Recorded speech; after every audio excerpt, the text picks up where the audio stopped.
سورہ الطور تعارف. سورہ الطور مکیہ ہے. اس میں 2 رکوعیں 49 آیات ہیں، 312 کلمات ہیں، 1500 حروف ہیں. یہ سورت سورہ السجدہ کے بعد نازل ہوئی. اس پوری سورت میں بنیادی عقائد پر گفتگو کی گئی ہے. مقامات متبرکہ کی قسم اٹھائی گئی اور عظمت قرآن اور حقانیت روز قیامت کو واضح کیا گیا. رسول کریم کی پاکیزہ دعوت کا بھرپور دفاع کیا گیا، ہر اعتراض کا جواب، اور تمام مقاصد نبوی کی آسمانی تائید کی گئی. المختصر یہ کہ قرآن، قیامت اور توحید کے ساتھ رسالت کا مقام واضح کیا گیا. اس سورت کے خواص: اگر کوئی شخص خود کسی بڑے سفر پہ جانا چاہ رہا ہے، یا اپنے کسی عزیز بیٹے یا بچے یا بچی کو سفر پہ بھیج رہا ہے، یا بارات بھیج رہا ہے، یا دلہن کو رخصت کر رہا ہے، تو دلہن کی رخصتی سے پہلے، بارات کو بھیجنے سے پہلے، یا کسی بڑے سفر پر جانے سے پہلے اس سورہ الطور کو اگر پڑھ کر دم کر دیا جائے گاڑی پر یا جانے والے پر، تو وہ انشاءاللہ خیر خیریت کے ساتھ جائے اور خیر خیریت سے واپس آئے گی انشاءاللہ العزیز. جانے والا خیر خیریت سے جاتا ہے اور خیر خیریت سے آتا ہے. سورہ الطور، رکوع نمبر 1. تلاوت. بسم اللہ الرحمن الرحیم. اللہ کے نام سے شروع جو نہایت مہربان رحم والا. والطور وكتاب مسطور في رق منشور والبيت المعمور والسقف المرفوع والبحر المسجور إن عذاب ربك لواقع ما له من دافع يوم تمور السماء مورا وتسير الجبال سيرا فويل يومئذ للمكذبين الذين هم في خوض يلعبون يوم يدعون إلى نار جهنم دعا هذه النار التي كنتم بها تكذبون أفسحر هذا أم أنتم لا تبصرون اصلوها فاصبروا أو لا تصبروا سواء عليكم إنما تجزون ما كنتم تعملون إن المتقين في جنات ونعيم فاكهين بما آتاهم ربهم ووقاهم ربهم عذاب الجحيم كلوا واشربوا هنيئا بما كنتم تعملون متكئين على سرر مصفوفة وزوجناهم بحور عين والذين آمنوا واتبعتهم ذريتهم بإيمان ألحقنا بهم ذريتهم وما ألتناهم من عملهم من شيء كل امرئ بما كسب رهين وأمددناهم بفاكهة ولحم مما يشتهون يتنازعون فيها كأسا لا لغو فيها ولا تأثيم ويطوف عليهم غلمان لهم كأنهم لؤلؤ مكنون وأقبل بعضهم على بعض يتساءلون قالوا إنا كنا قبل في أهلنا مشفقين فمن الله علينا ووقانا عذاب السموم إنا كنا من قبل ندعوه إنه هو البر الرحیم.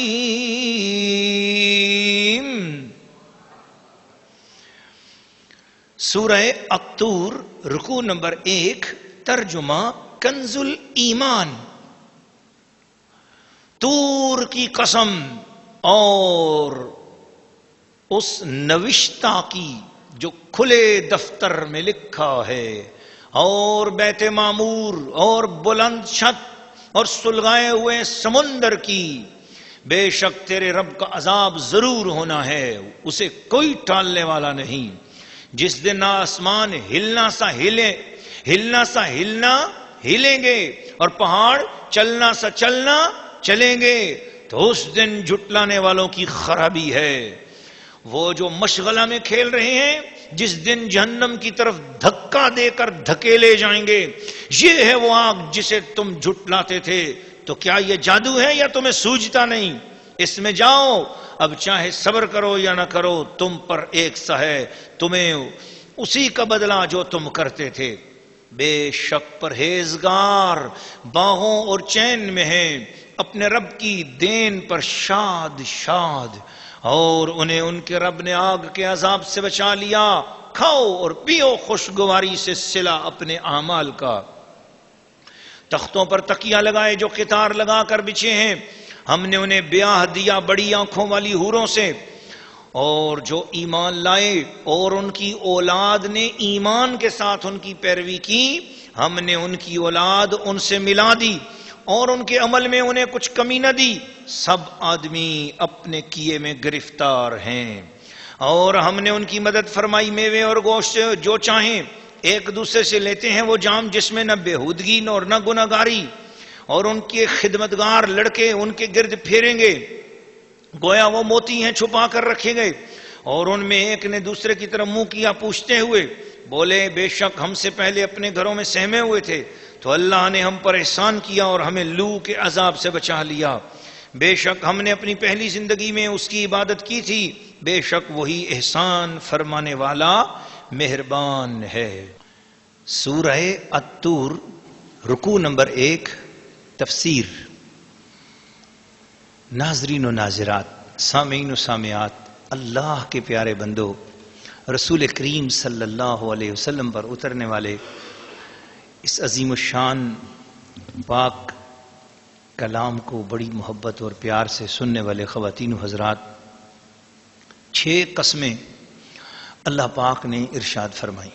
والطور، طور کی قسم، وکتاب مستور، لکھے ہوئے نوشتے کی قسم۔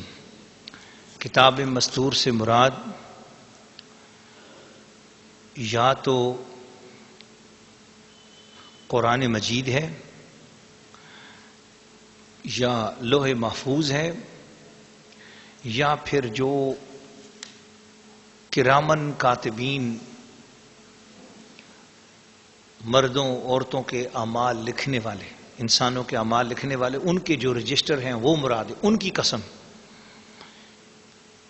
اور تینوں تفسیریں اگر برحق ہوں اپنے اپنے مقام پر تو اس کا مطلب ہوا کہ قرآن کی قسم، لوح محفوظ کی قسم، فرشتوں نے جو نامہ اعمال لکھے ہیں ان کی قسم، فی رق منشور، کھلے دفتر میں، والبیت المعمور، بیت المعمور کی قسم۔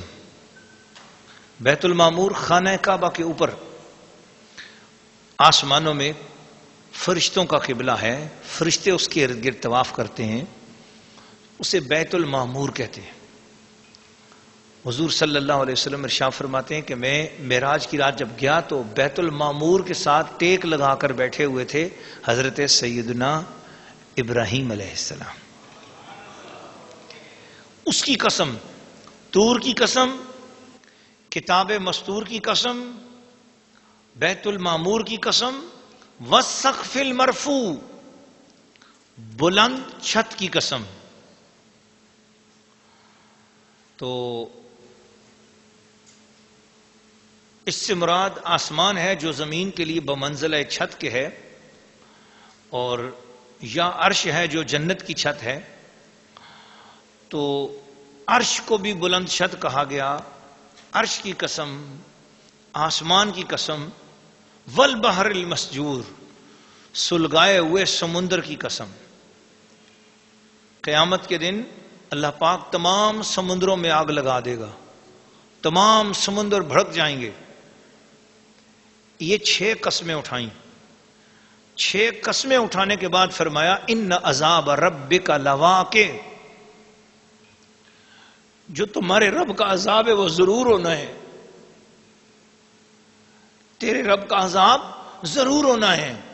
ما لہو من دافع، اتنی قسمیں اٹھا کر بتائی جا رہی ہے کہ کوئی جب قیامت آئے گی تو قیامت کو کوئی روک نہیں سکے گا، قیامت کو کوئی روک نہیں سکے گا، اس کو کوئی ٹال نہیں سکے گا۔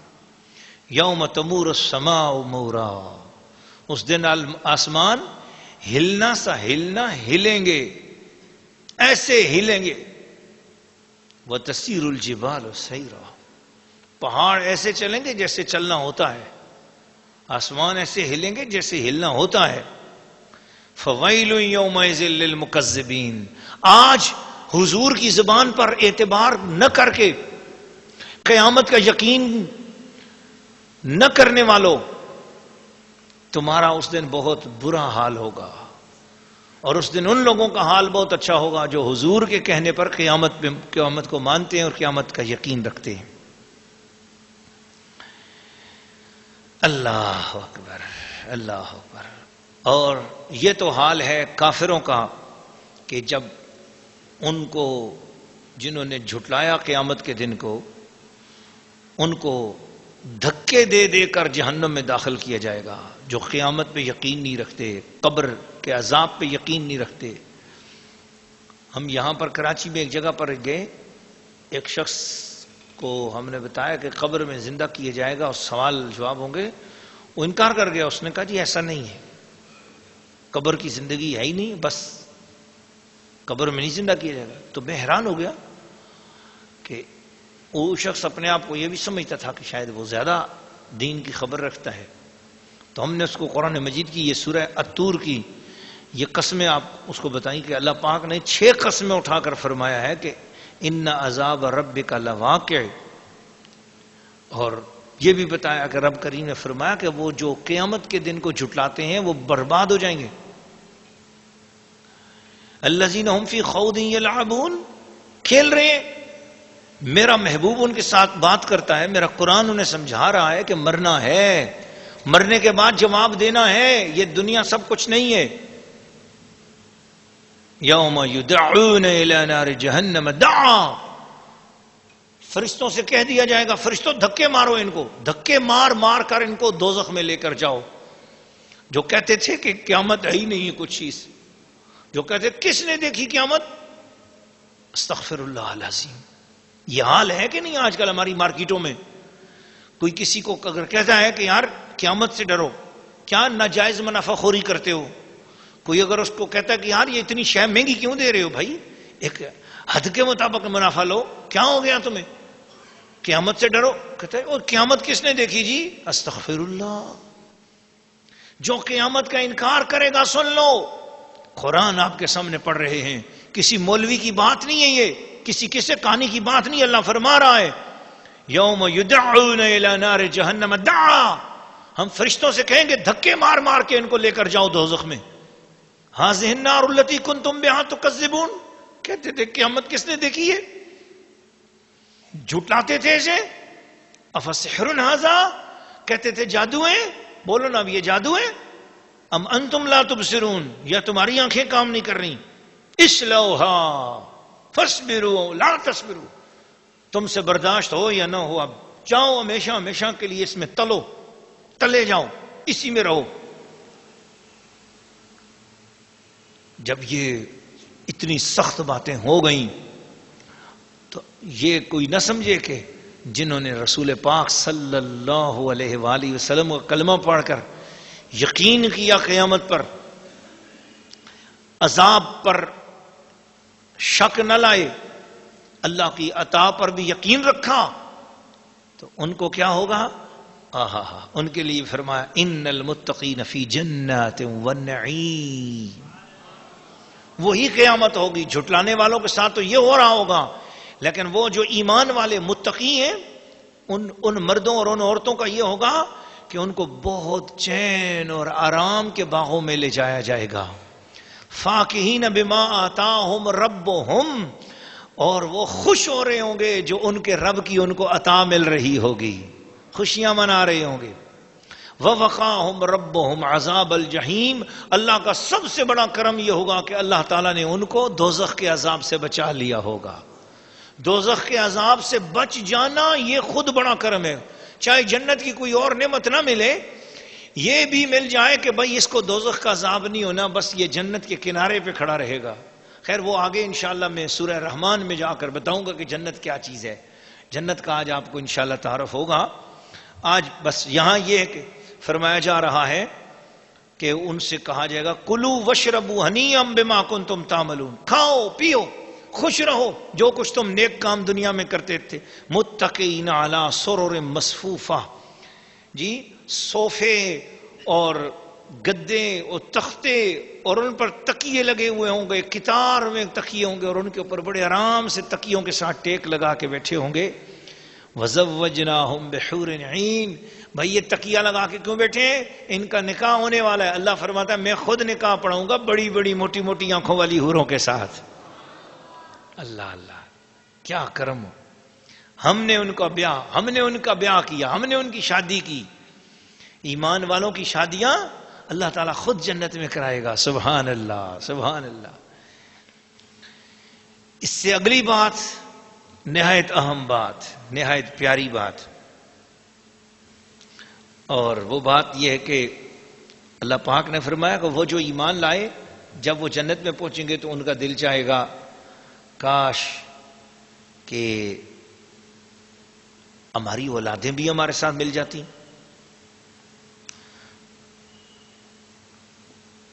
مگر ہماری اولادوں نے تو جیسے ہم نے نیک کام کیے ویسے تو نہیں کیے. جیسے ہم نے بہت محنت کی ایسی ہماری اولادوں نے تو نہیں کی.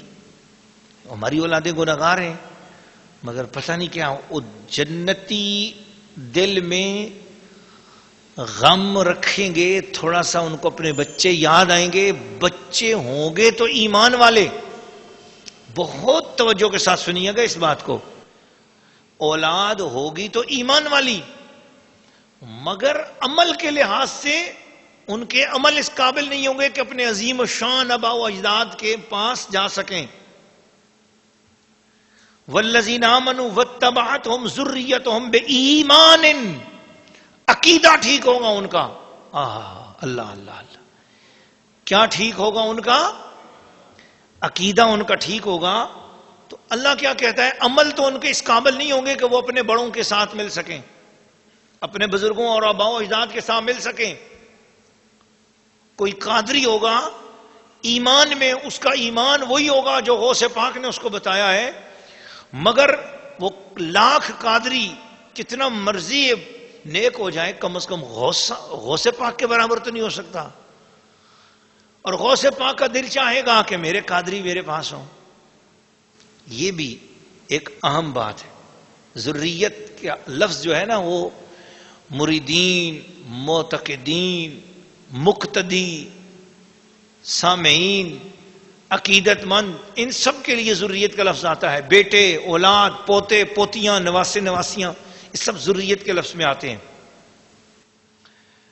وَمَا أَلَتْنَاهُم مِّنْ عَمَلِهِم مِّن شَيْءٍ. حضرت ضیاء الامت اس سورہ الطور کی آیت نمبر 21 کی شرح میں لکھتے ہیں کہ ایک مزید انعام کا ذکر ہو رہا ہے جس سے اللہ تعالیٰ اپنے مقبول بندوں کو سرفراز فرمائے گا کہ اگر ان کی اولاد با ایمان اس دنیا سے رخصت ہوئی ہے تو جنت میں وہ اپنے والدین کے ساتھ ملا دی جائے گی، اگرچہ اس اولاد کے اعمال زیادہ اچھے نہ ہوں. یہ مضمون اس سے پہلے سورہ الرعد کی آیت نمبر 23 میں اور سورہ المومن کی آیت نمبر 8 میں بھی گزر چکا ہے. مقبولان بارگاہ الہی کے والدین، ان کی بیویاں اور ان کی اولاد کو ان کے طفیل مقامات رفیہ پر فائز کر دیا جائے گا. لیکن وہاں ماں باپ کے نیک اور صالح ہونے کی قید ہے اور یہاں صرف ایمان کی شرط ہے. یعنی ان سورہ مومن میں اور سورہ الرعد میں یہ شرط تھی کہ ماں باپ نیک ہونے چاہیے اور صالح ہونے چاہیے، اور یہاں وہ شرط نیکی کی اور عمل صالح کی بھی ہٹا دی. فرمایا عمل ہو یا نہ ہو ایمان اور عقیدہ ٹھیک ہونا چاہیے. سبحان اللہ. ایمان اور عقیدہ درست ہونا چاہیے. اور فرمایا پہلی 2 آیتوں میں جنت عدن میں داخل ہونے کا ذکر تھا، لیکن یہاں فرمایا کہ ہم ان کو ان کے متقی والدین کے ساتھ ملا دیں گے. اب والدین اگر جنت عدن سے بھی اوپر ہیں، جنت فردوس میں ہیں، جنت اعلیٰ میں ہیں اور کسی اونچی جنت میں ہیں، تو پھر اولاد گناہگار ہیں، وہ جنت عدن کے بھی قابل نہیں، وہ عام جنت کے بھی قابل نہیں، لیکن ایمان ان کا ہے، عقیدہ ان کا ٹھیک ہے، تو اللہ پاک ان کو ماں باپ کے وسیلے سے، ان کے اپنے وسیلے سے، ان کی بزرگی کے وسیلے سے اللہ پاک گناہگار اولاد کو اپنے ماں باپ کے قریب کر دے گا۔ ہمارے لطف و احسان سے وہ محظوظ ہوتے رہیں گے۔ اپنے بچوں کو اپنے پاس یوں خوش و خرم دیکھ کر ہمارے بندوں کی آنکھیں ٹھنڈی ہوں گی، دل مسرور ہوں گے۔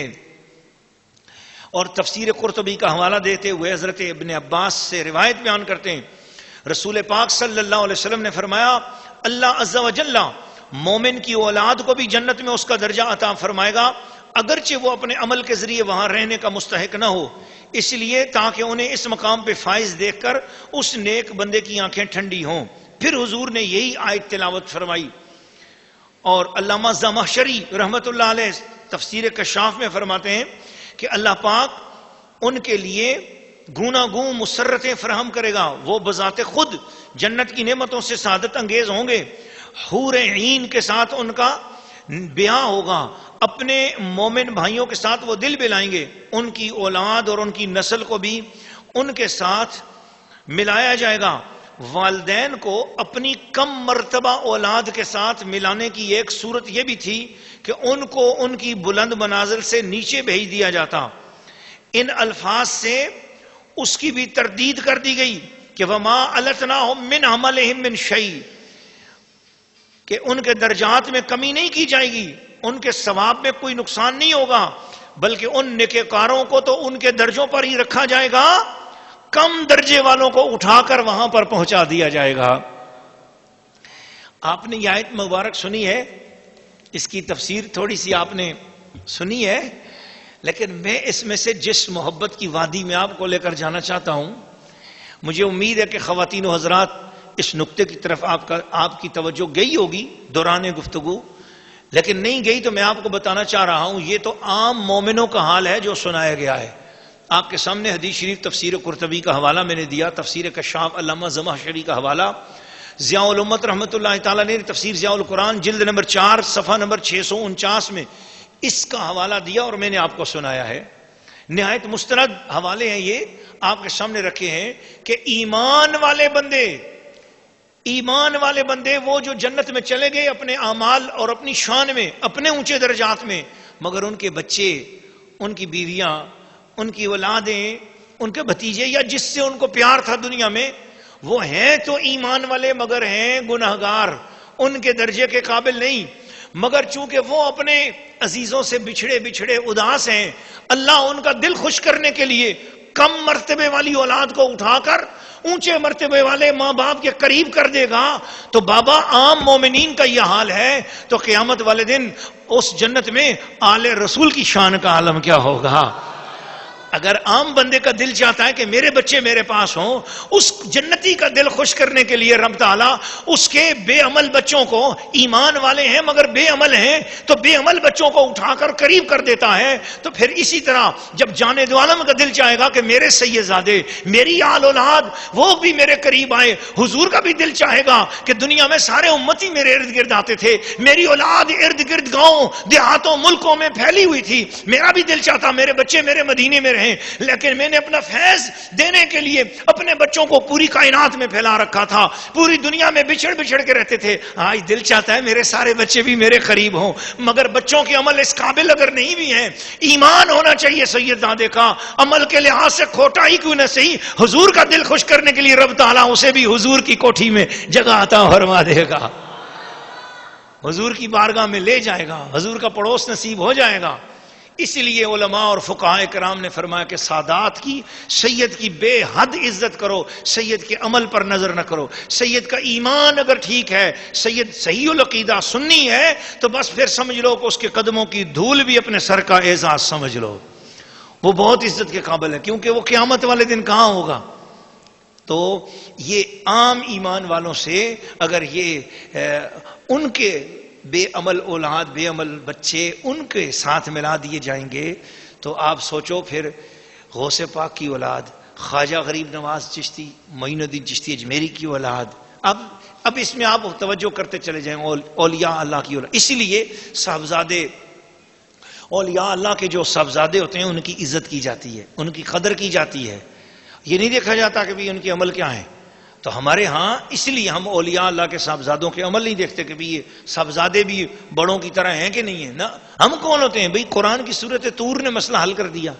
اس نے کہا تمہارا کام ہی نہیں ہے عمل دیکھنا، تمہارا کام دیکھو کہ نسبت ہے، عقیدہ ہے، بس پھر تم اب ادب کرتے چلے جاؤ، کیونکہ میں جنت میں جو درجات دوں گا یا جنت میں جو کچھ کرم ہوگا وہ عمل کی بنا پر نہیں ہوگا، وہ عقیدے کی بنا پر ہوگا.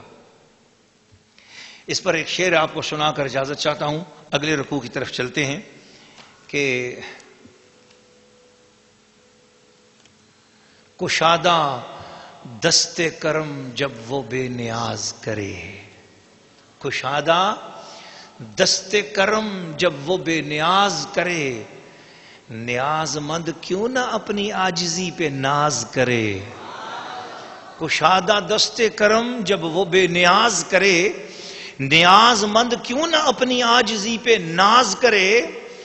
کوئی یہ پوچھے کہ تیرا کیا بگڑتا ہے اے واعظ، کوئی یہ پوچھے کہ تیرا کیا بگڑتا ہے اے واعظ، جو بے عمل پہ بھی رحمت وہ بے نیاز کرے، جو بے عمل پہ بھی رحمت وہ بے نیاز کرے.